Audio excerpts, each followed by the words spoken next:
आइल किसानी धान बड़ी परेशानी पिया विदेशमा गइलना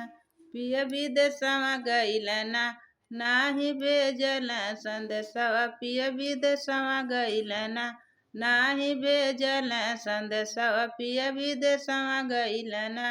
सासु भेज चिटिया ननद भेज तरवा बारी धनिया भेजना बारी धनिया भेजना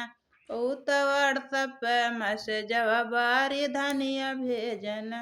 उत व्हाट्सएप पे मैसेजवा बारी धनिया भेजना आइल किसानी धान बड़ी परेशानी पिया विदेशवा गइलना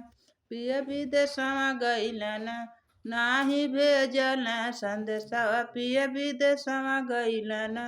नाही भेजल संदेशवा पिया विदेशवा गइलना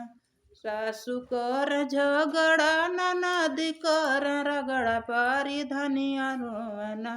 बारी धनिया रोवना कैसे करी हम कटनिया बारी धनिया रोवना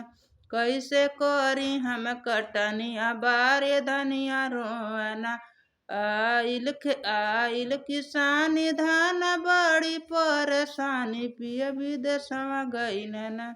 पिया विदेशवा गइलना नाही भेजल संदेशवा पिया विदेशवा गइलना नाही भेजल संदेशवा पिया विदेशवा गइलना नाही भेजल संदेशवा पिया विदेशवा गइलना सासु गइली नाई हर ननद गइली सासुर बारी धनिया बेहसना बारी धनिया बेहसना अइया हमरे पैया परदेसिया बारी धनिया बेहसना हमरे अइया पिया परदेसिया बारी धनिया बेहसना अत करी के जम के करेली किसनिया बारी धनिया बेहसना जूत जम के करेली किसनिया बारी धनिया बेहसना। बहुत बहुत धन्यवाद।